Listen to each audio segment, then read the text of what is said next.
Hey guys, welcome everyone. कैसे हैं आप सब? बढ़िया बढ़िया होंगे ऐसी मैं उम्मीद करता हूँ। आज के इस सेशन के अंदर हम बात करने जा रहे हैं प्रोसेस कॉस्टिंग की, कि क्या है प्रोसेस कॉस्टिंग, इसके अंदर क्या क्या प्रैक्टिकल कॉन्सेप्ट वगैरह वगैरह सारी बात जो वो इस सेशन के अंदर करेंगे। लगभग 2 सेशन का टाइम लगेगा। एक इसका कॉन्सेप्ट है इक्विवेलेंट प्रोडक्शन, जो थोड़ा सा ट्रिकी रहता है, इस वजह से उसको पूरे को हम एक अलग सेशन के अंदर डिस्कस करेंगे। बाकी का जितना पोर्शन है वो सारा का सारा हम इस सेशन के अंदर डिस्कस करेंगे। ये आप अच्छे से समझेंगे तो वो समझने में थोड़ी आपको आसानी होगी। क्लियर है? शुरुआत करते हैं हम प्रोसेस कॉस्टिंग के अंदर कि सर ये प्रोसेस कॉस्टिंग है क्या, कहाँ लगता है, वगैरह वगैरह सारी बातें। तो देखिए, प्रोसेस कॉस्टिंग एक मेथड है। सर मतलब प्रोसेस कॉस्टिंग एक मेथड, मेथड वो होते हैं जो पर्टिकुलर सिचुएशन में लगे, कि अगर काम इस तरीके से होता है तो लगेगा। सर जैसा ये प्रोसेस कहाँ पे लगेगा? प्रोसेस वहाँ लगेगा जहाँ काम जो है वो स्टेप बाय स्टेप हो, प्रोसेस बाय प्रोसेस हो। सर लाइक फॉर एग्जांपल आप बताइए। देखिए, फॉर एग्जांपल अपना काम है कपड़े बनाने का, रेडीमेड गारमेंट बनाते हैं अपन, जींस और शर्ट जो वो बनाते हैं। ठीक है सर, अभी हम क्या करते हैं, रेशम के कीड़े हैं, उनसे रेशम निकालते हैं, उस रेशम से धागा बनाते हैं, धागे से फिर कपड़ा बनाते हैं, और कपड़े से फिर पैंट और शर्ट बनाते हैं। तो यहाँ काम कैसा होता है, स्टेप बाय स्टेप होता है। या फिर आप पेपर इंडस्ट्री में देख लीजिए, जहाँ पर क्या लिया जाता है, पहले पेड़ों को काटा जाता है, फिर उनको मिक्स करके उनकी लुगदी बनाई जाती है, फिर उस लुगदी को क्या किया जाता है, सुखाया जाता है पर्टिकुलर फॉर्मेट के अंदर, फिर उनको वापस प्रेस किया जाता है, सही किया जाता है क्लीनिंग वगैरह करके, और फिर पेपर है जो तैयार होता है। सर क्या बात कर रहे हो, प्रोसेस इंडस्ट्री के अंदर आपने पहले बात किया था कि प्रोसेस के अंदर बैच लगता है। देखिए, ऐसा नहीं है कि एक जगह पर एक ही मेथड लगेगा, एक जगह पर दो या दो से ज़्यादा मेथड भी लग सकते हैं। क्या बात कर रहे हो सर? पेपर के अंदर क्योंकि प्रोडक्ट आइडेंटिकल है, इस वजह से बैच कॉस्टिंग लग रहा है, इस वजह से, सॉरी, प्रोडक्ट आइडेंटिकल है इस वजह से यूनिट कॉस्टिंग लग रहा है, मुझे माफ़ कीजिएगा, इस वजह से यूनिट कॉस्टिंग लग रहा है। प्रोडक्ट जो वो आइडेंटिकल है, इस वजह से यूनिट कॉस्टिंग लग रहा है। क्लियर है? माफ़ कीजिएगा। हाँ, और वहाँ काम जो है वो कैसा होता है, स्टेप बाय स्टेप होता है। काम जो होता है वो कैसा होता है, स्टेप बाय स्टेप होता है। तो वहाँ पर प्रोसेस कॉस्टिंग भी लगता है। सर दो मेथड लग सकते हैं क्या? हाँ जी, दो मेथड लग सकते हैं, और एक अलग से मेथड भी है कॉम्पोजिट कॉस्टिंग, जैसे जिसकी अगर आप पढ़ोगे कि सर कॉम्पोजिट कॉस्टिंग क्या है, तो कॉम्पोजिट कॉस्टिंग का मतलब ये है कि जहाँ पर एक मेथड जो है वो न लग के एक से ज़्यादा मेथड लगे, वहाँ पर कॉम्पोजिट कॉस्टिंग कहा जाता है। ठीक है सर, मान लिए कि यहाँ पर काम जो है वो प्रोसेस के अंदर होगा। अभी यहाँ हमारी प्रॉब्लम क्या होगी, हमें क्या समस्या होगी, हमारे अकाउंट के अंदर क्या क्या चीज़ें होगी, बहुत ध्यान से समझिएगा। प्रोसेस ए जो है वो प्रोसेस बी को ट्रांसफर कर रहा है, मान लीजिए प्रोसेस बी प्रोसेस सी को ट्रांसफर कर रहा है, और प्रोसेस सी जो है वो फिनिश गुड्स तैयार करता है, तो फिनिश गुड्स जो है एक अलग से अकाउंट बना लिया जाता है, फिनिश गुड्स अकाउंट, वहां पर ट्रांसफर कर दिया जाता है। क्लियर है सर? अब यूं तो देखोगे तो प्रोसेस अकाउंट के अंदर नया कॉन्सेप्ट जो है वो सिर्फ एक इक्विवेलेंट प्रोडक्शन है, उसके अलावा कुछ भी नहीं है। लेकिन यहाँ आप क्या करोगे, प्रोसेस अकाउंट किस तरीके से बनाते हैं वो सीखोगे।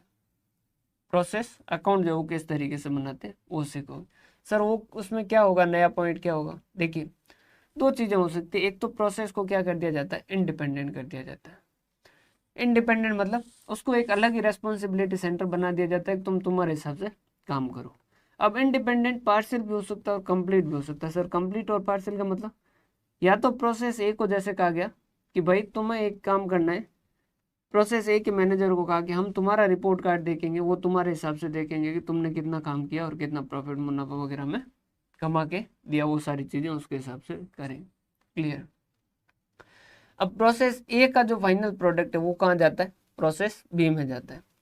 अब प्रोसेस ए ने कहा कि यार तुम मेजर कैसे करोगे, मेरी बुक के अंदर कोई प्रॉफिट तो है नहीं जो तुम उसके हिसाब से मेजर करो। कंपनी ने कहा प्रॉफिट क्यों नहीं है, प्रॉफिट लिखो। उन्होंने कहा यार प्रॉफिट कैसे लिखूं, मैं तो कोई बाहर थोड़ी सेल कर रहा हूँ, मैं तो अपने सेकंड डिपार्टमेंट को सेल कर रहा हूँ, सेकंड प्रोसेस को ट्रांसफर कर रहा हूँ, उसी को भेज रहा हूँ। तो उन्होंने कहा कि चाहे तुम सेकंड प्रोसेस बी को कर रहे हो जो अपनी ही कंपनी का है, लेकिन उससे मानो कि वो अलग है और उसको ट्रांसफर करते हो कॉस्ट पे ना करके सेल प्राइस पे कीजिए, उसको ट्रांसफर क्या कर दीजिए, नॉर्मल की जगह कॉस्ट की जगह सेल प्राइस पे कीजिए, तो तुम्हारी बुक के अंदर प्रॉफिट आएगा और हम उसके हिसाब से मेजर करेंगे। उन्होंने कहा कि यार बी ने कहा कि अगर सर ये ज़्यादा लिख दिया, तो अगर ये ज़्यादा बताने लग गया कि इतने में इतना प्रॉफिट मैं लिखना चाहता हूँ, फिर बी को कहा कि तुम एक काम करना, अगर ए ठीक दे तो ठीक, नहीं तो आप बाहर से भी खरीद सकते हो। अब ये इंडिपेंडेंस कंपनी टू कंपनी होती है, कई जगह बाहर से परमिशन होती है, कई जगह बाहर से परमिशन नहीं होती। कई जगह ए को भी जैसे परमिशन दे दी गई तुम बाहर भी सेल कर सकते हो, कई जगह नहीं दी गई, ये कंपनी टू कंपनी वेरी करता है। लेकिन मान लीजिए, और कई बार ऐसा भी होता है, जैसे कंपनी मैक्सिमम जो अपन क्वेश्चन में देखेंगे वो ऐसा है कि फिक्स रेट दे देते हैं, ए को कहा जाता है कि तुम बी को जो ट्रांसफर करोगे वो कॉस्ट में 20% जोड़ के ट्रांसफर करोगे, बी को कहा गया कि तुम सी को जब ट्रांसफर करोगे तो सेल का 20% जोड़ के करोगे। ऐसा फिक्स उन्होंने परसेंटेज कंपनी की पॉलिसी जो है वो बना रखी। ट्रांसफर प्राइसिंग जो है इसे कहा जाता है कि अंतर डिपार्टमेंट जो हम क्या करते हैं, कुछ पैसा जोड़ के ट्रांसफर करते हैं। समझ पा रहे हैं बात? तो यहाँ समझिएगा, अकाउंट से रिलेटेड दो प्रॉब्लम है, अकाउंट से रिलेटेड दो प्रॉब्लम है और दो ही बातें जो वो हम करेंगे। एक तो पहला तो बेसिक की प्राइम प्रोसेस अकाउंट बनेगा कैसा। सेकंड जो प्रॉब्लम आएगी वो क्या आएगी, inter process profit. Sir inter process profit का मतलब क्या होता है? अब प्रोसेस ए ने प्रोसेस बी को ट्रांसफर किया, वो कॉस्ट पे ना करके ज़्यादा प्राइस पे किया, मान लीजिए ट्रांसफर प्राइस पे किया, तो उस केस के अंदर जो एक्स्ट्रा अमाउंट लिखा वो क्या लिखा, प्रॉफिट लिख दिया। अब ये जो प्रॉफिट है क्या एक्चुअल में बुक में आना चाहिए क्या? समझिएगा, क्या ये एक्चुअल में बुक में आना चाहिए क्या कंपनी के? नहीं, एक्चुअल में बुक के अंदर नहीं आना चाहिए। क्यों? क्योंकि एज ए कंपनी देखें, अगर हम एज ए कंपनी देखें ओवरऑल, तो क्या ये प्रॉफिट हमने रियलाइज किया है क्या? नहीं सर, प्रॉफिट रियलाइज नहीं किया। सर प्रॉफिट रियलाइज नहीं किया मतलब भाइयों देखो, अगर मैं इस जेब से इस जेब में पैसा ट्रांसफर करके कुछ कमा सकता हूँ क्या? नहीं। समझ पा रहे बात? अल्टीमेटली मुझे किसी और को सेल करना होगा, बाहर वाले को सेल करना होगा। समझ पा रहे बात? वैसा का वैसा ए ने बी को ट्रांसफर किया तो ए किसका, उसी कंपनी का, बी भी उसी कंपनी का, तो ए ने बी को ट्रांसफर किया तो प्रॉफिट लिख तो दिया बुक में उन्होंने मेजरमेंट के लिए, लेकिन क्या एक्चुअल प्रॉफिट है वो? नहीं, एक्चुअल प्रॉफिट नहीं। ईयर एंड होगा तो क्या ऐसे प्रॉफिट को हटाना होगा क्या? हाँ, अगर आपको एक्चुअल प्रॉफिट निकालना है तो ऐसे प्रॉफिट को हटाना होगा। समझ पा रहे बात? क्यों? क्योंकि ए ने बी को ट्रांसफर किया तो उसने कुछ जोड़ के लिखा, बी ने सी को ट्रांसफर किया तो उसने कुछ जोड़ के लिखा, और सी ने फिनिश गुड्स में भेजा तो उसने भी कुछ मान लीजिए जोड़ के लिखा। तो उसके पास फिनिश गुड्स की क्लोजिंग इन्वेंटरी, उसमें सिर्फ कॉस्ट का एलिमेंट नहीं है, उसके अंदर प्रॉफिट भी जुड़ा हुआ है, उसके अंदर प्रॉफिट भी जुड़ा हुआ है। तो एक तो हमारा आएगा कि ये इंटर प्रोसेस प्रॉफिट अगर जुड़ रखा है तो उसको कैसे हटाए। एक तो हमारे पास बेसिक प्रॉब्लम क्या आएगी कि इस इंटर प्रोसेस के प्रॉफिट को कैसे हटाए। दूसरा जो है वो नॉर्मल प्रोसेस अकाउंट किस तरीके से बनाएंगे। अब नॉर्मल प्रोसेस अकाउंट बनाने में आपको ज़्यादा दिक्कत आएगी नहीं, रीज़न ये है क्योंकि उसके अंदर नॉर्मली एक ही कॉन्सेप्ट है जो आप बहुत अच्छे से बहुत बार पढ़ चुके हो अभी तक के। सर कौन सा? नॉर्मल लॉस और अब नॉर्मल लॉस, जिसे आपने मटेरियल चैप्टर में देखा, एम्प्लॉय चैप्टर में देखा, ओवरहेड चैप्टर में देखा। तो ये जो कॉन्सेप्ट, ये कोई नया कॉन्सेप्ट नहीं, ये आपने बहुत बार देखा है। सर बाकी जगह जैसा ट्रीटमेंट किया वैसा वैसा यहाँ किया जाएगा क्या? हाँ जी सर, बाकी जगह जैसा ट्रीटमेंट किया वैसा वैसा यहाँ किया जाएगा। सर बाकी जगह क्या ट्रीटमेंट किया, कुछ बता सकते हैं? बाकी जगह हमने कहा कि भाई अगर नॉर्मल लॉस है तो वो कॉस्ट ऑफ प्रोडक्शन में ऐड होगा, और अगर एबनॉर्मल है तो वो कॉस्टिंग P&L में जाएगा। और उसके साथ साथ हमने ये भी देखा, जैसे मेटेरियल की बात करें तो वहाँ हमने ये भी देखा कि कॉस्ट पर यूनिट अगर हमें कैलकुलेट करना होता है तो हम क्या करते हैं, total cost of material divided by total quantity purchase minus normal loss जो भी है वो करते हैं। हाँ जी सर, लेकिन यहाँ एक चीज़ और आ सकती है कि जो नॉर्मल लॉस हो वो ऐसा ना हो कि जीरो वैल्यू ही हो, हमेशा ज़रूरी नहीं है उसको, अगर उससे कुछ पैसा अगर रियलाइज हो तो उस केस के अंदर उसका क्या ट्रीटमेंट होगा वगैरह वगैरह। क्लियर? तो अभी तक जो है हमने बेसिक इस चैप्टर के अंदर क्या क्या पढ़ने वाले वो हमने देखा। सर और इसके अंदर क्या पढ़ने वाले? और इसके अंदर हम पढ़ने वाले इक्विवेलेंट प्रोडक्शन। और हम क्या पढ़ेंगे? Equivalent production. Sir equivalent production क्या होता है? देखिए, काम चल रहा था, बीच में आ गया 31 मार्च। सर 31 मार्च बीच में आ गया तो क्या प्रॉब्लम हो गई? 31 मार्च को आपको क्या करना है, अकाउंट क्लोज करने। अब 31 मार्च को क्या जरूरी है कि सारी यूनिटें पूरी तरीके से तैयार हो? नहीं सर, कोई जरूरी नहीं पूरी यूनिटें कि 100% तैयार हो। कुछ यूनिटें आधी अधूरी भी होगी, जैसे किसी पे मटेरियल लग गया, लेबर और ओवरहेड लगना बाकी है, या फिर कुछ भी नहीं लगा है, या फिर आधा काम हो चुका है, सब 50-50 लगे। समझ पा रहे बात? जैसे पेन बन रही थी, तो जैसे 5,000 पेन तो कंप्लीट तैयार हो गई, और 5,000 पेन तो कंप्लीट तैयार हो गई, और मान लीजिए 500 पेन ऐसी थी जिनके ऊपर आधा काम हो चुका था और आधा काम बाकी था। अब टोटल जो कॉस्ट लगी है उससे आपको क्या निकालना, कॉस्ट पर यूनिट कैलकुलेट करना। तो यहाँ पर इन 500 यूनिट का क्या करें, इग्नोर करें, ये पूरा कंसीडर करें? इग्नोर करना भी गलत, क्योंकि इनके ऊपर काम हुआ है, कॉस्ट लगी है। और कंसीडर करना, तो पूरा कंसीडर करना भी गलत है, क्योंकि पूरा काम हुआ नहीं है, तो पूरा कंसीडर भी क्यों करें? सर फिर क्या किया जाए? तो फिर वहाँ होता है इक्विवेलेंट प्रोडक्शन कि कितने के बराबर काम हुआ। समझ पा रहे हो बात? तो फिर हम परसेंटेज निकालते हैं कि 500 जो है 50% कंप्लीट हुई मान लो, तो हम क्या कहेंगे कि 550% मतलब 250 यूनिट जो है उसके बराबर। सर बहुत आसान सी तो बात है, ये तो बहुत आसान है, इसके अंदर आप कह रहे थे कि इतना क्यों लगेगा? समझिएगा, अगर सिर्फ क्लोजिंग WIP हो तो आसान है, फिर आता है ओपनिंग WIP हो बी हो तो क्या होगा, फिर आता है फीफो मेथड फॉलो कर रहे हैं तो क्या, फिर कहते हैं लिफो मेथड फॉलो कर रहे हैं तो क्या, एवरेज मेथड फॉलो कर रहे हैं तो क्या। समझ पा रहे बात? तो ये जो है इक्विवेलेंट प्रोडक्शन जो हम एक अलग सेशन के अंदर पूरा का पूरा डिस्कस करेंगे। अगर आपने अच्छे से एक बार देख लिया तब तो आपको पूरा समझ आ जाएगा, क्रिस्टल क्लियर हो जाएगा, आपको कभी प्रॉब्लम नहीं आएगी। क्लियर? बाकी का जो पोर्शन है वो आज हम डिस्कस करेंगे। सर क्या क्या डिस्कस करने वाले हैं एक बार आप हमें बता दीजिए।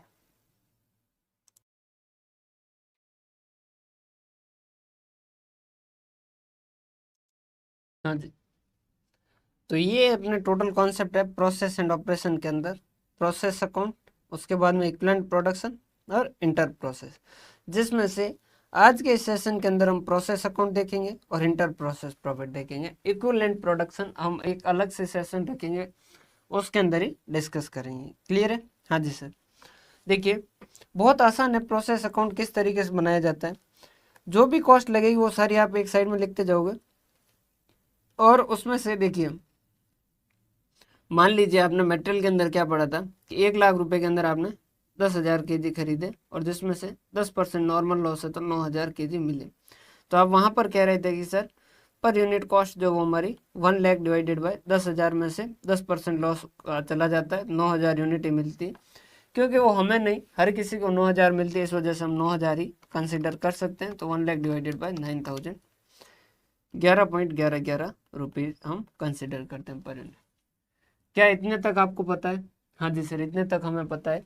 देखिए कि 1,00,000 रुपए में हम 10,000 kg लेके आते हैं, 10% नॉर्मल लॉस है, मतलब वो हमारे साथ ही नहीं हो रहा है, हर किसी के साथ हो रहा है। एक एग्जाम्पल भी लिया था कि घर के अंदर लाइट जाए तो हम बाहर जाते हैं, मोहल्ले को देखते हैं, मोहल्ले की लाइट गई है तो हम आराम से आके सो जाते हैं, क्योंकि हम निश्चिंत हो जाते हैं कि हमारे घर में कोई प्रॉब्लम नहीं हुई, पीछे से लाइट कटी वो वापस आ जाएगी। क्लियर है? मेरे एग्जाम्पल में लाइट इस वजह से ज़्यादा होती है क्योंकि क्लासेज में गांव से ले रहा हूँ और यहाँ लाइट की दिक्कत है, इस वजह से बहुत जाती है। हालांकि इन्वर्टर है, सब कुछ है, लेकिन फिर भी इन्वर्टर की भी एक कैपेसिटी होती है, तो इस वजह से मेरे एग्जाम्पल के अंदर ये लाइट जो है वो ज़्यादा रहता है। तो ये 11.1111 रुपये। अब मान लीजिए ये जो 1,000 kg है इसकी कुछ सेल वैल्यू भी हो, इसकी कुछ सेल वैल्यू भी हो, मतलब सर जैसे ये जो 1,000 kg है इसको आपने सेल किया, जो नॉर्मल लॉस थे वो खराब हुए, जरूर खराब हुए, लेकिन एकदम से खराब नहीं हुए, और उनको 2,000 रुपये में सेल कर दिया। तो क्या आप ये कहेंगे कि 1,00,000 रुपये में 9,000 यूनिट बने मिली, या आप ये कहोगे 98, ये 2,000 हटाने के बाद 98,000 में 9,000 मिले? सर क्योंकि नॉर्मल लॉस की यूनिट हटा रहे हैं तो उससे अगर कुछ पैसा मिल रहा है तो वो भी हटाना चाहिए, ये जायज़ है। समझ पा रहे बात? क्योंकि normal loss cost of production में जा रहा है, तो नॉर्मल लॉस से कुछ पैसा रियलाइज हो तो वो भी नॉर्मल कॉस्ट ऑफ प्रोडक्शन में कम होना चाहिए, जाहिर सी बात है। समझ पा रहे बात?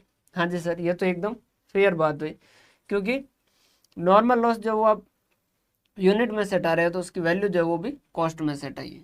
हाँ जी सर, इतनी बात समझ आ गई, इसमें तो सर कोई प्रॉब्लम वाली बात ही नहीं। अगर ये समझ आ गया तो आपको प्रोसेस अकाउंट में कोई दिक्कत आएगी नहीं। देखिए प्रोसेस अकाउंट को एक स्टेप बाय स्टेप जो है वो थोड़ा सा एक बार शुरू में ध्यान रखिएगा कि इसी तरीके से करना है, फिर आपको एक बार अच्छे से ग्रिप आ जाए फिर तो आप कुछ भी कर सकते हैं, आसानी से कर सकते हैं। देखिए मान लीजिए आपने क्या किया, 10,000 kg का रॉ मटेरियल दिया और मटेरियल की कॉस्ट जो थी वो 10,000 थी और 5,000 का आपका वेजेज लगा और 3,000 का आपका अदर एक्सपेंसेस लगे।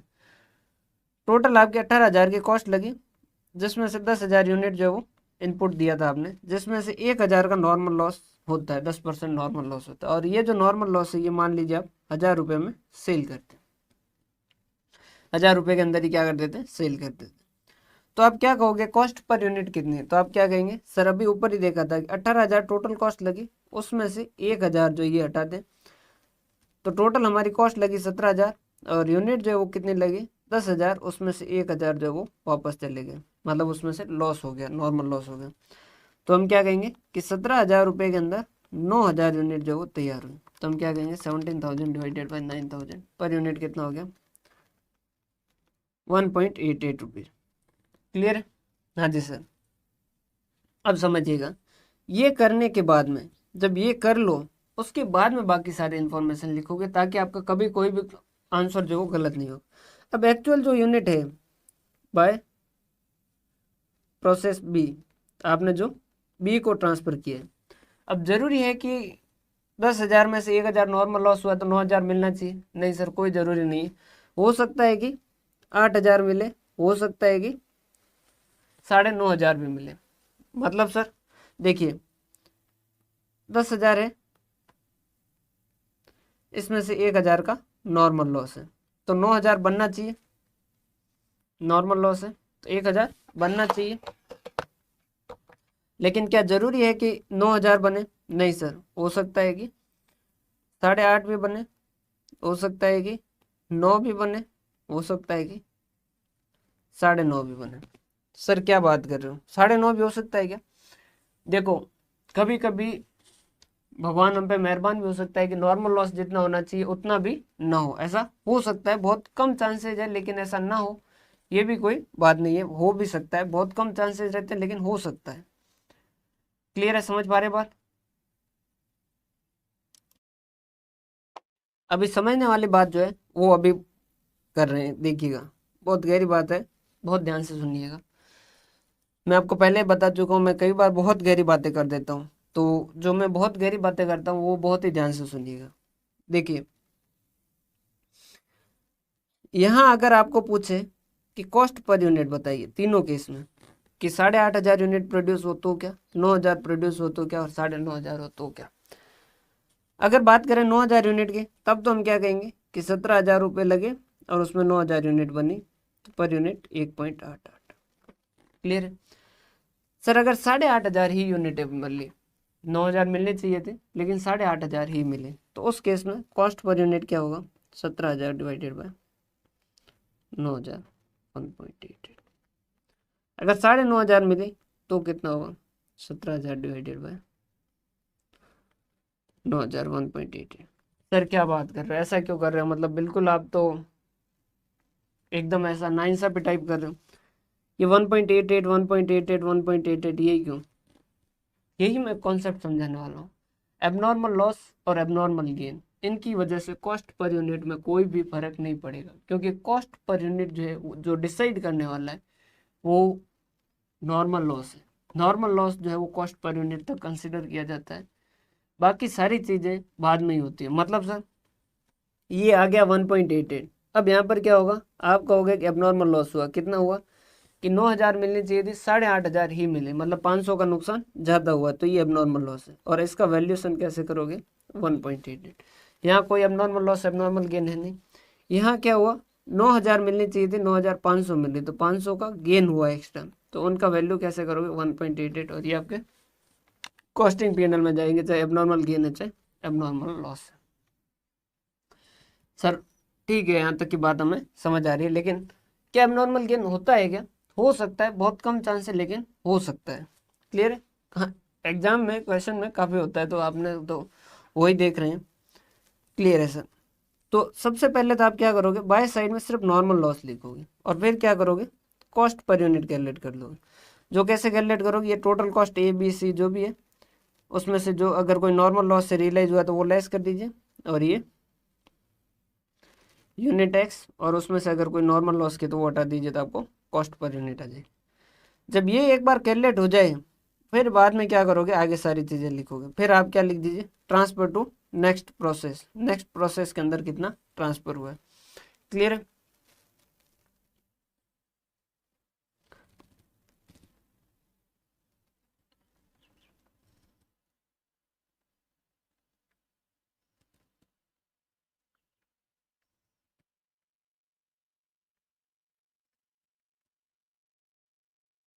इसको इनकम स्टेटमेंट ही रहने दीजिए।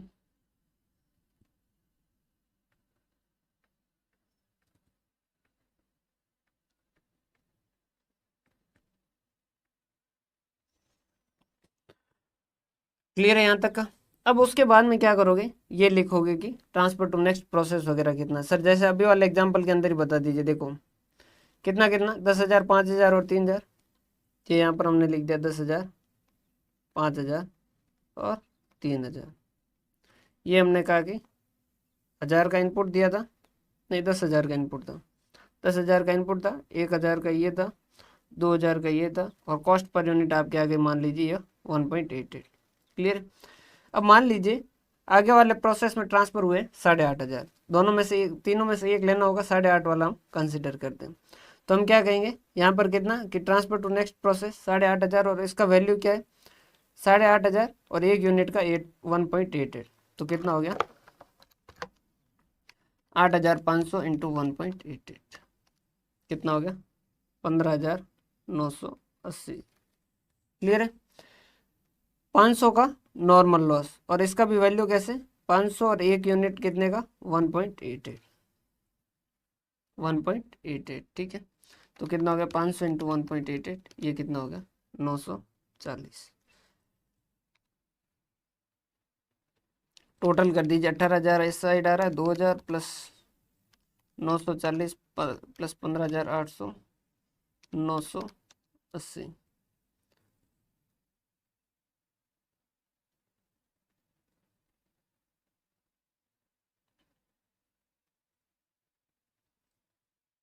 एक सेकेंड ना, कहीं कैलकुलेशन मिस्टेक नहीं होगी वो। टू 1.88, सॉरी ये गलत लिख दिया भाई। ये है 16,055। मैंने कुछ गलती, मैंने से लग गया था कि कुछ ना कुछ गलती कर दी है। 55, और ये है 500 इंटू 1.88, ये है 955। तो 955 प्लस 2,000 प्लस 16,055।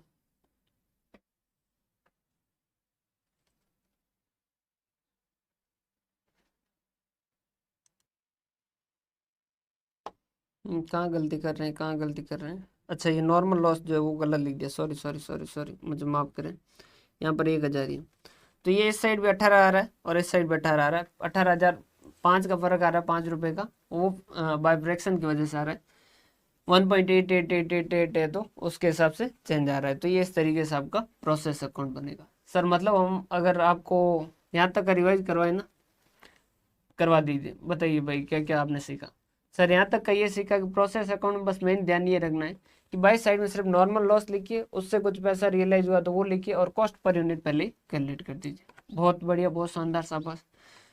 वो जैसे ही कैलकुलेट हो जाए फिर आप बाकी के सारे काम है जो करेंगे। मतलब जो नेक्स्ट प्रोसेस में ट्रांसफर हुए एबनॉर्मल लॉस या एबनॉर्मल गेन वो लिखिए, उनका वैल्यू उस जो यूनिट आपके पास है उससे मल्टीप्लाई करके लिख दीजिए। कॉस्ट पर यूनिट आप कैलकुलेट कर चुके हैं। क्लियर है यहाँ तक, कोई डाउट नहीं। सर यहाँ तक कोई भी डाउट नहीं है। अब ये जो है प्रोसेस ए ट्रांसफर करेगा प्रोसेस बी में, प्रोसेस बी करेगा प्रोसेस सी, जितने भी प्रोसेस, और फिर लास्ट में फिनिश कोर्स में। फिनिश कोर्स में ओपनिंग होगा कुछ कि ये इतने फिनिश कोर्स पहले से तैयार है, क्लोजिंग होगा कि ये इतने फिनिश कोर्स लास्ट में तैयार पड़ी है। इस साल जो आएगी वो टू साइड में आ जाएगी, और बाय साइड के अंदर क्या कर देंगे, जो इस साल सेल हुई वो आगे इनकम स्टेटमेंट में ट्रांसफर कर देंगे। तो ये फिनिश गुड्स अकाउंट के अंदर जो इस साल सेल हुई है वो यहाँ पर आ गई। इसकी सेल्स वैल्यू यहाँ लिख दी। तो यहाँ पर आपको क्या मिल जाएगा, इससे रिलेटेड प्रॉफिट और लॉस मिल जाएगा। बाकी एबनॉर्मल लॉस और एबनॉर्मल गेन जो है वो इनकम स्टेटमेंट के अंदर आ जाएंगे। अब देखिए दो चीज़ें, या तो आप क्या कर दीजिए, इसकी एबनॉर्मल लॉस जो इसकी कॉस्ट यहाँ लिख दीजिए, और बाय कैश इसकी वैल्यू है जो वो यहाँ लिख दीजिए, और वैसा वैसा एबनॉर्मल गेन की भी कॉस्ट यहाँ लिख दीजिए, और इसके भी कुछ वैल्यू होती है वो इस साइड लिख दीजिए। अब ये वैल्यू या फिर इसको नॉर्मली ये मेथड कम फॉलो किया जाता है और डायरेक्ट लिखा जाता है एबनॉर्मल गेन और एबनॉर्मल लॉस इनकम स्टेटमेंट। अब ये कितने से लिखा जाता है वो ध्यान से समझने लायक है। अगर डायरेक्ट लिखते हैं तो कितने से लिखा जाएगा, समझिएगा।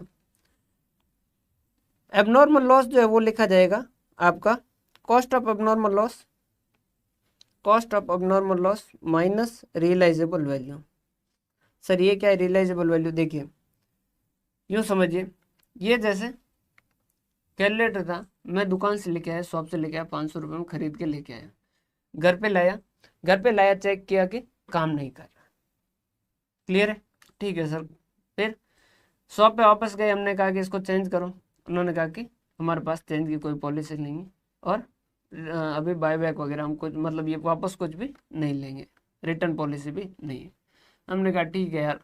हम वहाँ से बाहर निकले और कोई और हमारा फ्रेंड दिखा, तो उसने कहा कि क्या हुआ? हमने कहा कि ऐसा ऐसा हुआ, कैलकुलेटर खरीदा और ये अभी इस तरीके से सिचुएशन हो गई। उसने कहा कि इसको तो धूप में रखो सही हो जाएगा। हमने कहा यार नहीं ऐसा थोड़ी होता। उसने कहा एक काम कर, तूने कितने में खरीदा? 500 में, 200 मुझे भेज दे। हमने कहा ठीक है 200 में ये लो, कैलकुलेटर लेके तुम जाओ। अब 200 में उसको दिया। अब अगर कोई आपसे पूछे कि कैलकुलेटर की वजह से नुकसान कितना हुआ, 500 या 300? सर कैलकुलेटर की वजह से नुकसान हुआ 300 का। समझ पा रहे? बस सेम कॉन्सेप्ट है कि अगर एबनॉर्मल लॉस है, जैसे आपका एबनॉर्मल लॉस कितना था, 500 यूनिट थी जिसका वैल्यू था 955। लेकिन मान लीजिए ये 500 जो एबनॉर्मल लॉस वाली है पूरी तरीके से खराब नहीं हुई और उसमें से डिफेक्टिव टाइप के कम क्वालिटी के, और उसको आपने मार्केट के अंदर कम भाव में 500 में बेच सकते हो, तो आप क्या कहोगे? 955 का नुकसान या 500 माइनस हटाने के बाद 455 का नुकसान? 455 का नुकसान। तो आप क्या करोगे? आपके पास दोनों ऑप्शन है, या तो क्या कर दीजिए एबनॉर्मल लॉस लिख दीजिए इस साइड 955 और इस साइड बाय कैश लिख दीजिए 500। नॉर्मली इसकी जगह क्या किया जाता है, यहाँ इनकम स्टेटमेंट डायरेक्ट लिखा जाता है 455। क्लियर? तो कितना लिखा जाएगा? 455। तो यहाँ पर जो एक्स है उसको किस तरीके से लिखा जाता है डायरेक्टली अगर लिखें तो cost of abnormal loss minus realisable value. Okay sir, समझ आ गया, इसमें कोई खास परेशानी वाली बात थी नहीं। अभी आपने एबनॉर्मल गेन के बारे में भी कुछ कहा। देखिए मान लीजिए 500 यूनिट का एबनॉर्मल गेन हुआ और उसका कॉस्ट निकाला हमने 955, उसका कॉस्ट निकाला हमने 955। हमने कहा यस 955 का फायदा होगा, 955 कमा लिए। नॉर्मल लॉस उसके पास ही बैठा था, नॉर्मल लॉस को गुस्सा आया, उसने कहा कि रुक इधर आ। अब नॉर्मल गेन जो था वो हंसता हंसता उसके पास गया। उसने कहा देख अगर तू नहीं होता तो क्या होता, अगर तू नहीं होता तो क्या होता? समझ पा रहे बात? उसने पूछा अगर मैं नहीं होता तो क्या होता? उन्होंने कहा अगर तू नहीं होता ना तो मैं होता। मतलब अगर एबनॉर्मल गेन तू नहीं आता ना तो नॉर्मल लॉस होता। और नॉर्मल लॉस किससे चार्ज होता? कस्टमर से चार्ज होता, प्रोडक्शन से चार्ज होता, प्रोडक्शन कॉस्ट का हिस्सा बनता। हाँ जी सर सही बात है। तो अगर तू नहीं होता तो ये क्या होता? मैं कस्टमर से चार्ज करता। तो इतना तूने हमारा फायदा नहीं करवाया, कंपनी का फायदा नहीं करवाया, ये अल्टीमेटली कस्टमर से चार्ज कर रहे थे, वो कस्टमर से चार्ज कम होगा। समझ पा रहे हो बात? तो वैसा वैसा एबनॉर्मल गेन के सिचुएशन में भी क्या होगा कि अगर 500 है और 955 ये है इसका, तो फिर वहां पर क्या देखेंगे? Realisable value of normal loss. कि नॉर्मल लॉस मान लीजिए 500 यूनिट का नॉर्मल लॉस होता है और उसको 400 में बेच दें, तो हम क्या कहेंगे कि 400 तो हम वैसे ही कस्टमर से चार्ज करते हैं, एक्स्ट्रा जो है वो कितना कमाया इसने, कितना कमा के दिया? 955 माइनस 400, 555। समझिएगा बात? 955 का फायदा हुआ, टोटल हमें 955 की यूनिट जो वो एक्स्ट्रा मिली। लेकिन ये अगर 955 की यूनिट एक्स्ट्रा नहीं मिलती ना तो भी हम 400 रुपये तो कस्टमर से चार्ज कर ही रहे थे। 400 रुपये तो हम कस्टमर से चार्ज कर ही रहे थे और वो किए भी है, क्योंकि कॉस्ट पर यूनिट में कोई चेंज हुआ क्या एबनॉर्मल गेन की वजह से? नहीं। तो 400 तो हमने कस्टमर से चार्ज किए ये वैसे वैसे। एक्स्ट्रा जो आपने कितने अर्न किए एबनॉर्मल गेन की वजह से, कितने का फायदा हुआ? 555 रुपये का, 555 रुपये। समझ पा रहे हो सर? ये कैसे कहा है नॉर्मल लॉस ने कि अगर तू नहीं होता तो क्या होता? मैं ही होता। समझिएगा, अगर मान लो यूनिट है 9500 की जगह 9000 होती, 1000 तक का तो नॉर्मल लॉस अलाउ था। समझ पा रहे हो? तो ये 500 एबनॉर्मल गेन किसके हिस्से के कटे हैं? नॉर्मल लॉस के हिस्से के घटे। ठीक है सर, अब हम समझ गए कि किस किस वैल्यू से ये आते हैं एबनॉर्मल लॉस और एबनॉर्मल गेन इनकम स्टेटमेंट में, वो हम समझ चुके। अब इक्विवेलेंट प्रोडक्शन, इसको हम अलग सेशन के अंदर देखेंगे। अब हम देख लेते हैं इंटर प्रोसेस प्रॉफिट। सेम वैसा वैसा इलिस्ट्रेशन है और इससे आपको पूरा का पूरा प्रोसेस अकाउंट बहुत अच्छे से समझ आ जाएगा। 3 प्रोसेस है, प्रोसेस 1, प्रोसेस 2 और प्रोसेस 3। प्रोसेस 1 के अंदर ओपनिंग स्टॉक दे रखा है ये इस तरीके से, डायरेक्ट मेटेरियल उन्होंने कितना इनकर किया, डायरेक्ट वेजेस कितना इनकर किया वो दिया, फैक्ट्री ओवरहेड दिया, क्लोजिंग स्टॉक दिया तीनों का कि कितना कितना, और inter process profit in opening stock, opening stock के अंदर प्रॉफिट कितना जुड़ा हुआ वो दे दिया इन्होंने। क्लियर है। फिर इन्होंने कहा प्रोसेस 1 जो है वो क्या करता है, ट्रांसफर करता है प्रोसेस 2 को 25% प्रॉफिट ऑन ट्रांसफर प्राइस, जो ट्रांसफर प्राइस होगी उसका 25% प्रॉफिट जोड़ेगा। प्रोसेस 2 जो है वो क्या करता है, प्रोसेस फिनिश गुड्स को ट्रांसफर करता है। अच्छा, प्रोसेस 3 नहीं है, प्रोसेस 3 जो फिनिश गुड्स है। क्लियर है, फिनिश गुड्स कह दो या प्रोसेस 3 कह दो। ये क्या करता है, 20% प्रॉफिट ऑन ट्रांसफर प्राइस करता है। Stock is valued eight prime cost, और वो कहते हैं स्टॉक को हम वैल्यू कैसे करते हैं, प्राइम कॉस्ट पे, मतलब डायरेक्ट मटेरियल और डायरेक्ट वेजेज को कंसिडर करके हम क्या करते हैं, स्टॉक का वैल्यूएशन करते हैं। क्लियर है, समझ पा रहे हैं बात यहाँ तक की? हाँ जी sir. Finish goods is valued at a, finish goods is valued at a price at which it is received from process 2। Finish goods का वैल्यूएशन उस वैल्यू पे किया जाएगा जहां से, जिस वैल्यू पे प्रोसेस 2 से उसे ट्रांसफर हुआ है। और सेल्स ड्यूरिंग द पीरियड जो है वो कितने का है, 1,40,000, 1,40,000 का क्या हुआ इस साल सेल हुआ है। क्लियर है, यहाँ तक की बात आपको समझ आ गई है? हाँ जी सर, यहाँ तक की बात हमें समझ आ चुकी है। क्वेश्चन समझ चुके हो? बहुत ध्यान से समझिएगा भाई, थोड़ा सा कॉन्सेप्ट जो है वो फोकस करने लायक है। अगर एक बार अच्छे से समझ लोगे तो आपको पूरा अच्छे से समझ आ जाएगा। देखिए, क्वेश्चन तक का समझ आ चुका है। अब देखिएगा आंसर जो है वो एक बार अच्छे से समझ लीजिएगा, एक बार के अंदर इस पूरे कॉन्सेप्ट को आप अच्छे से ग्रिप कर पाओ। देखिएगा, ध्यान से समझिएगा। अब एक पूरा टाइम जो है वो इस पे फोकस कीजिएगा, पूरा जो अपना माइंड है वो 100% यहाँ पर लगाइएगा। देखिए, प्रोसेस 1 अकाउंट बनाएंगे। अब क्वेश्चन ने अगर कुछ स्पेसिफिक रिक्वायरमेंट दी है तो फिर वो आपके जो भी बेसिक कंडीशन है उससे ऊपर जाएगा और उसको सबसे पहले फॉलो करेंगे। क्लियर है? हाँ जी सर। थोड़ा सा सेशन लंबा होगा लेकिन ये अभी पूरा का पूरा समझेंगे। देखिए, इन्होंने क्या कहा कि इसका प्रोसेस 1 का ओपनिंग स्टॉक वगैरह दे रखा है। अब यहाँ पर समझिएगा, क्वेश्चन जो बता रहा है उसके हिसाब से प्रॉब्लम क्या हमारी, पहले तो वो देखिए कि प्रोसेस 1 प्रोसेस 2 को ट्रांसफर करता है तो वो कॉस्ट के अंदर प्रॉफिट जोड़ के ट्रांसफर करता है। प्रोसेस 2 प्रोसेस 3 को या फिनिश गुड्स को ट्रांसफर करता है तो उसमें प्रॉफिट जोड़ के ट्रांसफर करता है। अब प्रोसेस 1 ने प्रोसेस 2 को जो कॉस्ट के अंदर प्रॉफिट जोड़ के भेजा तो उस वजह से क्या हो गया, प्रोसेस 2 के पास जो यूनिट लिखी गई है उसकी वैल्यू जो लिखी गई उसमें कुछ हिस्सा कॉस्ट का है और कुछ हिस्सा प्रॉफिट का, और ये प्रॉफिट एक्चुअल प्रॉफिट नहीं है, ये प्रॉफिट एक्चुअल प्रॉफिट नहीं है। क्यों सर? देखिए, प्रोसेस 1 ने प्रोसेस 2 को ट्रांसफर किया, क्या ये किसी बाहर वाले को सेल हुआ है क्या? नहीं। जब तक किसी बाहर वाले को सेल नहीं हुआ तब तक क्या कोई प्रॉफिट हो सकता है क्या? नहीं। क्या कोई खुद को सेल करके मुनाफा कर सकता है क्या? नहीं। एज ए कंपनी देखें तो उसके 2 डिपार्टमेंट, एक डिपार्टमेंट दूसरे को ट्रांसफर कर रहा है और वो कह रहा है कि बस मुनाफा कमा लिया, ये पार्टी कर लो। क्या ऐसा हो सकता है क्या? नहीं। हमारा जो प्रॉफिट है वो कब होगा, जिस दिन ये जो है वो बाहर वाले कस्टमर को ट्रांसफर होगा। अब ईयर एंड होगा तो अपने को पता करना होगा कि भाई इसमें से ओरिजिनल कॉस्ट कितनी और आपस में मुनाफा कितना लिखा गया है। तो शुरुआत से ही क्या किए जाएंगे, अलग अलग कॉलम बनाए जाएंगे, उनकी ओरिजिनल कॉस्ट कितनी और उसमें प्रॉफिट कितना जोड़ा गया। प्रॉफिट जोड़ क्यों रहे हैं, ताकि हर प्रोसेस की जो इंडिविजुअल उनकी मेजरमेंट है वो हो सके कि कौन सा प्रोसेस जो वो इफेक्टिव काम कर रहा है, कौन सा नहीं कर रहा है। लेकिन इसके साथ साथ इस प्रॉफिट को लास्ट में हटाना भी होगा ताकि आप ट्रू प्रॉफिट, सच्चा प्रॉफिट जो वो पता कर पाए। हाँ जी सर, समझ आ गया कि समस्या क्या है? तो देखिए, पहले तो हम लिख लेते हैं प्रोसेस 1 का जो है वो, प्रोसेस 1 जो है वो तो पहला ही प्रोसेस है, इसके पास जो भी होगा इसमें कुछ प्रॉफिट होगा क्या? नहीं। प्रोसेस 1 प्रोसेस 2 को ट्रांसफर करेगा तो प्रोसेस 2 के पास जब जाएगा तब उसमें कुछ प्रॉफिट होगा, बाकी प्रोसेस 1 वाले में तो कोई प्रॉफिट होगा नहीं। हाँ जी सर सही बात है। तो प्रोसेस 1 जो है उसने 7500 रुपये का ओपनिंग स्टॉक है, तो देखिए यहाँ पर वो कह रहा है ओपनिंग के अंदर कोई भी प्रॉफिट नहीं, ये पूरा का पूरा 7500 जो होगा कॉस्ट है। क्लियर है। फिर इसने क्या किया, 15,000 ट्रांसफर फ्रॉम प्रीवियस, प्रीवियस तो इसका है ही नहीं, ये तो पहला ही है। फिर डायरेक्ट मटेरियल, इसने डायरेक्ट मटेरियल लगाया 15,000 का, ये 15,000 का पूरा का पूरा कॉस्ट, इसने कुछ भी प्रॉफिट जोड़ा है क्या अभी तक? नहीं। 11,200 का इसने डायरेक्ट वेजेज लगाया, 11,200 का डायरेक्ट वेजेज लगाया, तो ये कितना हो गया 11,200 का। इसमें प्रॉफिट है क्या? नहीं, अभी तक कोई प्रॉफिट की बातें नहीं हुई है। टोटल यहाँ तक की प्राइम कॉस्ट कैलकुलेट कर ले। हाँ जी सर कर लीजिए। देखिए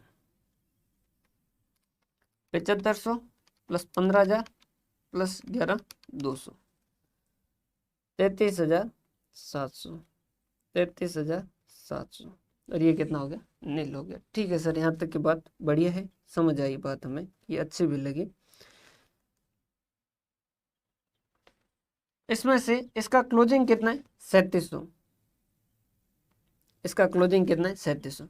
देखिए प्रोसेस 1 प्रोसेस बी को ट्रांसफर करते वक्त प्रॉफिट लिखता है, क्लोजिंग स्टॉक क्या प्रोसेस बी को ट्रांसफर हुआ है? नहीं। तो क्या इसमें कुछ प्रॉफिट लिखा गया है क्या? नहीं, क्योंकि ये प्रोसेस 1 है, इसने अभी कहीं से लिया नहीं है। अगर इसने कहीं से लिया होता तो वो प्रॉफिट जोड़ के रखा होता तो हो सकता था कंपनी के इसमें प्रॉफिट होता, लेकिन यहाँ ओवरऑल एज ए कंपनी भी देखें तो ये प्रोसेस 1 है, इसने अभी कुछ भी प्रॉफिट लिखा नहीं है, तो ये 3700 पूरी की पूरी कॉस्ट ही है। क्लियर है, ये 3700 यहाँ लिख दिया इसने, ये इसमें से लेस कर दिया, तो ये कितना हो गया?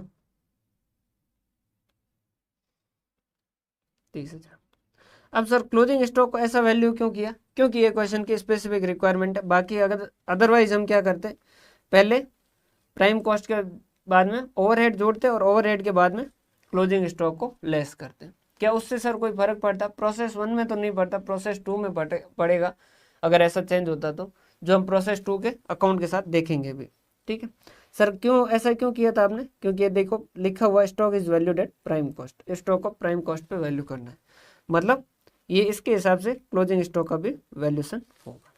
सर क्या ऐसा परमिटेड है? हाँ ऐसा किया जाता है, अलग अलग कंपनी जो है वो अलग अलग अपने अपने हिसाब से करते हैं। अब 30,000 और इसने ओवरहेड कितने चार्ज किए? ओवरहेड इसके हुए हैं फैक्ट्री ओवरहेड 10,500, तो ये हो गए 10,500, तो इसकी टोटल प्रोसेस कॉस्ट हो गई है 40,500, 40,500। अब समझिएगा क्वेश्चन, यहाँ से ध्यान से समझिएगा। प्रोसेस 1 जो है वो क्या करता है, 25% प्रॉफिट ऑन ट्रांसफर प्राइस जो वो ऐड करता है, 25% profit on transfer price. 25% profit मतलब अगर ट्रांसफर प्राइस 100 है तो उसमें प्रॉफिट जो है वो 25 है, मतलब कॉस्ट कितना है? 75 है।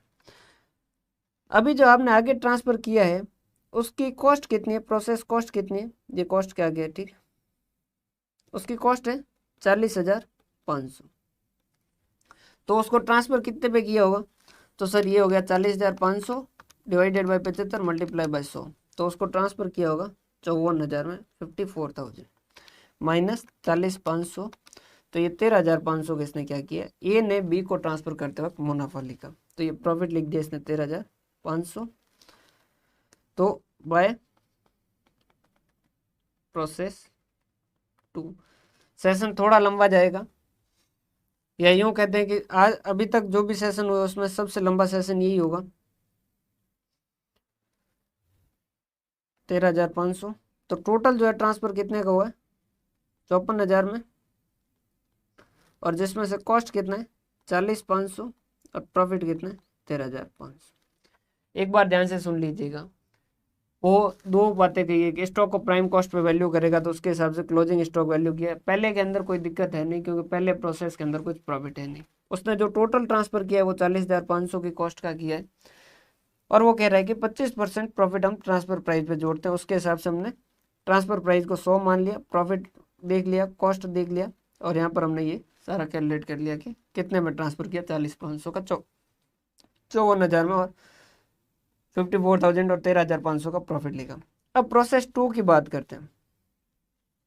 प्रोसेस 2 के पास ओपनिंग स्टॉक जो है वो 9,000 है, और इसमें उसका प्रॉफिट, इंटर प्रोसेस प्रॉफिट लिखा हुआ है 1,500 का। सर इसके ओपनिंग स्टॉक में प्रॉफिट क्यों है? देखिए प्रोसेस 2 के पास जो आया वो कहाँ से आया? प्रोसेस 1 से। अब प्रोसेस 1 ने उसमें क्या लिखा है? प्रॉफिट जोड़ के भेजा है। क्या ये प्रॉफिट अभी हमने बाहर वाले से कमाया है क्या? नहीं, अभी ये हम आपस में ही लिखे हैं, तो इस प्रॉफिट को अलग लिखना होगा क्या? हाँ जी। तो 9,000 वाले में 1,500 का प्रॉफिट है, मतलब उसकी ओरिजिनल कॉस्ट कितनी? 7,500। क्या यहाँ तक की बात समझ आई? हाँ जी सर, इसमें तो कोई प्रॉब्लम वाली बात ही नहीं। प्रोसेस सेकंड से भी कुछ ट्रांसफर हुआ था। हाँ जी सर, 54,000 का हुआ था, जिसका 40,500 जिसकी कॉस्ट है, और 13,500 को उसने प्रॉफिट लिखा। क्लियर है? यहाँ तक कोई प्रॉब्लम नहीं। प्रोसेस 2 में फिर मेटेरियल और 15,750 और 11,250, 15,750 और 11,250, 15,750 और 11,250। एक इलस्ट्रेशन आपके बहुत सारे कॉन्सेप्ट जो वो क्लियर कर लेता है, इस वजह से इलस्ट्रेशन जो है उसको बहुत ही ध्यान से समझिएगा, ताकि इसके साथ साथ आपको बहुत सारी चीजें जो समझ आ जाए। क्लियर? ये यहाँ तक का हो गया प्राइम कॉस्ट। ये कह रहे हैं स्टॉक का वैल्यूएशन प्राइम कॉस्ट के हिसाब से करना है, तो प्राइम कॉस्ट तक का टोटल कर दो। ये हो गया 13,000 और ये हो गया 15,000, 13,500 और ये 15,000। ये हो गया भाई 7,500 प्लस 40,500 प्लस 15,750 प्लस 11,250। ये हो गया 75,000, मतलब ये हो गया 90,000।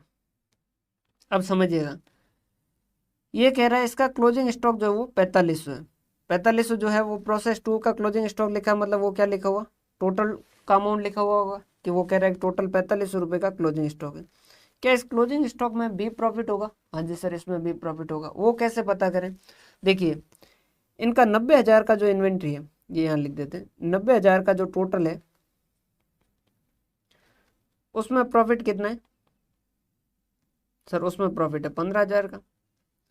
तो भाइयों अगर 4500 का है, तो इस 4500 में कितने का प्रॉफिट होगा? सर उसी प्रोपोर्शन में होगा। हाँ उसी प्रोपोर्शन में होगा, मटेरियल जो है वो उसी में से रहा है क्लोजिंग स्टॉक पे। समझ पा रहे हैं बात? तो देखिए 15,000 का प्रॉफिट होता है 90,000 में, तो 4500 में कितने का होगा? Multiply by 45। तो ये हो गया 15,000 डिवाइडेड बाय 90,000 मल्टीप्लाई बाय 45। ये हो गया आपको 750 रुपये। क्लियर? 750 रुपये का प्रॉफिट। तो ये हो गया 4500 माइनस 750 का प्रॉफिट, तो ये 3750 का कॉस्ट का हिस्सा। तो ये यहाँ तक का टोटल कर लीजिए, 90,000 माइनस 4500, 85,500, 75,000 माइनस 3750, 71,250, 15,000 माइनस 750, 14,250। ओवरहेड कितने लगे? 4500, फैक्ट्री ओवरहेड 4500, ये 4500 कॉस्ट है इसमें तो सारी की सारी, इसमें कुछ प्रॉफिट है नहीं। ये हो गया टोटल प्रोसेस कॉस्ट हो गई ये 90,000, 85 से 86 और 90, और ये हो गया 71,250 प्लस 4500, ये हो गया 75,750, और ये हो गया 14,250। क्लियर? अब प्रोसेस 2 जो है वो क्या करता है? 20% प्रॉफिट ऑन ट्रांसफर प्राइस। तो वही ट्रांसफर प्राइस अगर 100 तो प्रॉफिट 20, तो कॉस्ट 80। ठीक है। अब इन्होंने जो ट्रांसफर किया है प्रोसेस 2 ने, अब यहाँ पर ध्यान से समझिएगा, प्रोसेस 2 ने जो ट्रांसफर किया है, प्रोसेस 2 की कॉस्ट क्या है? 90,000 या 75,750। प्रोसेस 2 की कॉस्ट क्या है? 90,000 या 75,750। सर इसकी कॉस्ट है 90,000। सर का है, इसमें तो प्रॉफिट जुड़ा हुआ है। ये प्रॉफिट इसका है क्या? नहीं, ये प्रॉफिट किसका है? ए का है। मान लीजिए अपने अपने यहाँ पर दो डिपार्टमेंट, एक आप चला रहे एक मैं चला रहा हूँ। मैंने आपको क्या किया, 100 का जो है वो 120 में ट्रांसफर किया। मैंने 100 की चीज आपको 120 में ट्रांसफर की, तो आपके लिए कॉस्ट क्या हो जाएगी? सर 120 हो गया, हमने तो 120 ही माना है, उसको 120 में खरीदा है। समझ पा रहे बात? तो प्रोसेस बी के लिए कॉस्ट क्या होगी? 120 रुपये। ये 20 रुपये का मुनाफा किसका है? मेरा है। समझ पा रहे बात? आपके लिए तो कॉस्ट ही कितनी होगी? 120 रुपये। या यूँ समझ लीजिए मैं सेलर हूँ, अगर अपन दोनों अलग अलग होते तो क्या होता उस केस के अंदर? मैं इस कैलकुलेटर को लेके आया 400 रुपये में, और आप मेरे से खरीदना है और मैं 500 रुपये में आपको बेचा, तो मेरी कॉस्ट कितनी है? 400। आपकी कॉस्ट कितनी है? 500। समझ पा रहे बात? और प्रोसेस के अंदर हम कर ही क्या रहे हैं? इनको अलग अलग ही कर रहे हैं। हाँ जी सर। तो इस 90,000 में अभी तक प्रोसेस ए का है, प्रोसेस बी के लिए ये कॉस्ट कितनी? 90,000 है। तो इस 90,000 में प्रॉफिट कितना होगा? सॉरी, 90,000 ये जो है कॉस्ट है, ये 90,000 कॉस्ट है, तो ये इसको ट्रांसफर कितने में करेगा? 20% जोड़ के, मतलब ये 20, तो ये 90,000 जो है वो 90,000 डिवाइडेड बाई 80 मल्टीप्लाई बाई 100, 1,12,000, 1,12,500 में माइनस 90,000, मतलब प्रॉफिट कितना लिखा? 22,500। तो 22,500 का इसने प्रॉफिट लिखा, सॉरी सॉरी सॉरी, ये 22,500 का इसने प्रॉफिट लिखा। तो टोटल इसने जो ट्रांसफ़र किया बाय फिनिश्ड गुड्स कितने में? 1,12,500 में, जिसकी कॉस्ट कितनी? 90,000 है, और प्रॉफिट कितना है? 22,500। ये आपको समझ आया क्या? हाँ जी सर, समझ आया। प्रोसेस 1 और प्रोसेस 2 का समझ आया। देखिए ओवरहेड जो है वो यहाँ लिखा जाता है प्राइम कॉस्ट के बाद में ओवरहेड, और उसके बाद में क्लोजिंग स्टॉक का वैल्यू होता है। नॉर्मल अगर क्वेश्चन ये नहीं लिखता, अगर ये लाइन क्वेश्चन नहीं लिखता stock is valued eight prime cost, तो क्या होता सर? तो ये होता, देखिए तो ये होता, आप क्या कहते हैं कि 90,000, 90,000, 75,000, 15,000, फिर आप क्या करते? ओवरहेड जोड़ते 4,500, ये कॉस्ट, और इसमें प्रॉफिट कुछ भी नहीं। फिर आप क्या कहते हैं कि 94,500, 79,500 और 15,000। फिर आप क्या करते हैं? Closing stock 4,500। फिर इसका प्रॉफिट कैसे कैलकुलेट करते हैं? इसके हिसाब से 94,500 और 15,000, तो ये इस हिसाब से कैलकुलेट होता है। क्या समझ पा रहे हैं बात? अगर क्वेश्चन ये नहीं बोलता तो समझ आ रही बात? ये क्वेश्चन ने बोला, इस वजह से ही आपने ऐसा किया है। क्वेश्चन ने स्पेसिफिकली बोल दिया कि भाई हम प्राइम कॉस्ट पे ही वैल्यू करते हैं, तो फिर वैसा ही करना पड़ेगा। क्या यहाँ तक की बात क्लियर है? हाँ जी सर, यहाँ तक की बात क्लियर है। यहाँ तक हमें अभी कोई भी तरीके का कोई डाउट नहीं है, यहाँ तक हम अच्छे से समझ चुके। तो भैया यहाँ तक आप अच्छे से समझ चुके हैं, तो अब इसके अंदर कुछ भी बचा नहीं है खास। अब तो बस इसको ख़त्म सा ही करना है। तो फिनिश्ड गुड्स का ओपनिंग स्टॉक देख लीजिए 22,500, जिसमें प्रॉफिट कितना है? 8,250, 22,500,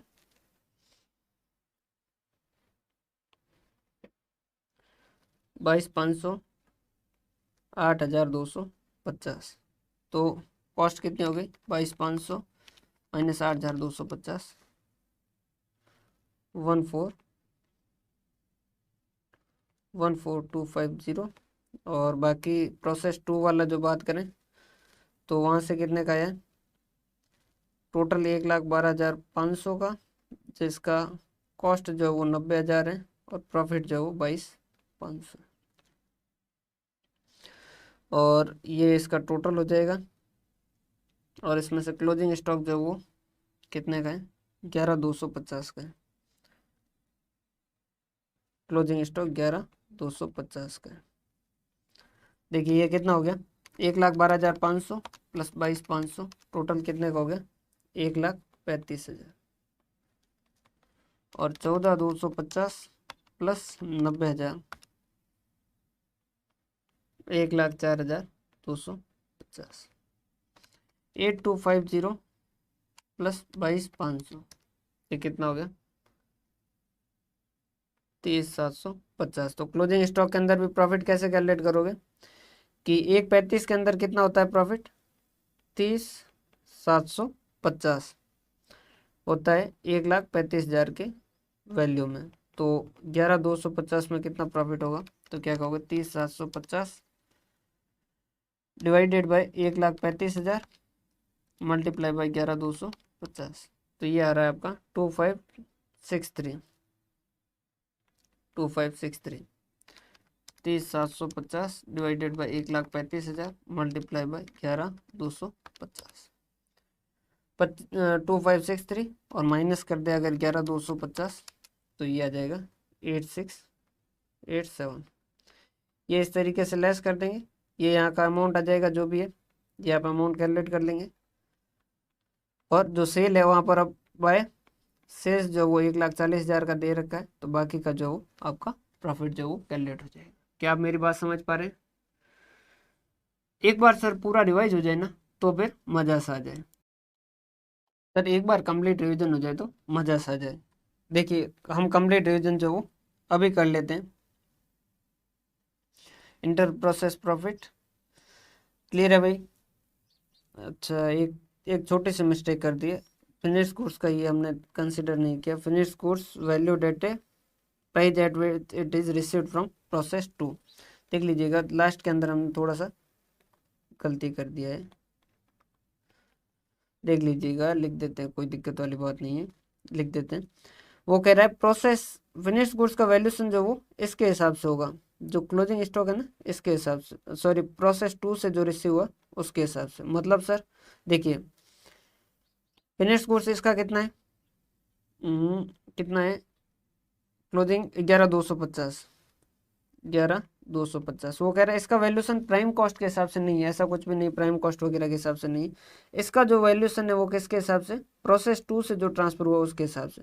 तो प्रोसेस 2 का जो ट्रांसफर हुआ उसमें क्या है 11,250 का ट्रांसफर होता है, तो उसके 90,000 कॉस्ट है और 22,500 उसका प्रॉफिट है। तो क्लोजिंग स्टॉक इसका कितना है 11,250, तो ये कितना हो जाएगा कॉस्ट 9,000 और ये कितना हो जाएगा 22,50। क्या आप ये मेरी बात समझ पा रहे हैं?